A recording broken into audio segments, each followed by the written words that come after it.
அவர்கள் இந்த ஆலயத்திற்கு வருகைக்கு சீரும் சிறப்பமாக இந்த மலர்களை உட்கார்ந்து 5 பிள்ளைகள் பஞ்சமூர்த்தி போல 5 பிள்ளைகள் வந்து சிறப்பான முறையில் நடனமாடினார்கள். அந்த மலர்களை பெற்றெடுத்த தாய் தந்தைகளை பெரிய பாக்கியவார்கள்.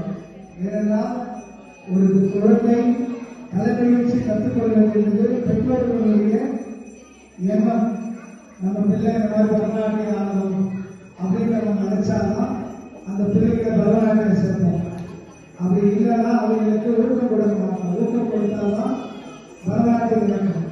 அந்த மாதிரி இந்த கவிதா வந்து நல்ல ஒரு நடன நிகழ்ச்சி போடுவாங்க. ஆலயத்தெல்லாம் பண்ணியிருக்காங்க, பெரிய மெடல்லாம் வாங்கியிருக்காங்க. பல நிகழ்ச்சிகள் எல்லாம் சிறப்பான முறைகளை நடத்தி சீரும் சிறப்புமாக இந்த ஆலயத்தில் ஒரு 3-4-5 ஆண்டுகள் பிரம்மோற்சவத்துக்கு இந்த பாப்பா வந்து நடனம் ஆடியிருக்காங்க.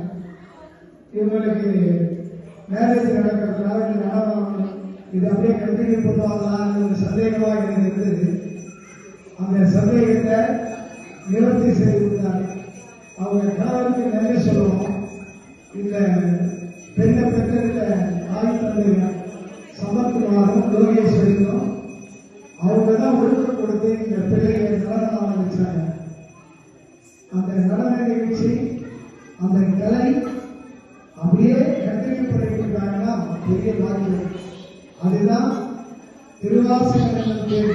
அந்த பேர் சுழற்சிட்டா சிவபெருமான இடத்துல அந்த திருவாசகத்தை பாடிட்டே இருப்பாங்க. அந்த மாதிரியே நடன நிகழ்ச்சி நடராஜருக்கு தாமதமாகிறது பூர்வ ஜென்மத்தில் ஒரு பாக்கியம் இருந்தால இந்த ஆண்டுதான் பண்ணாங்க. அந்த நடனம் என்பது பிள்ளைகளுக்கு எவ்வளவு கஷ்டமா இருக்கு. சுற்றி சுற்றி ஆடுங்க, அது எவ்வளவு ஒரு உடம்பு உழைக்கிறது. இது அப்படியே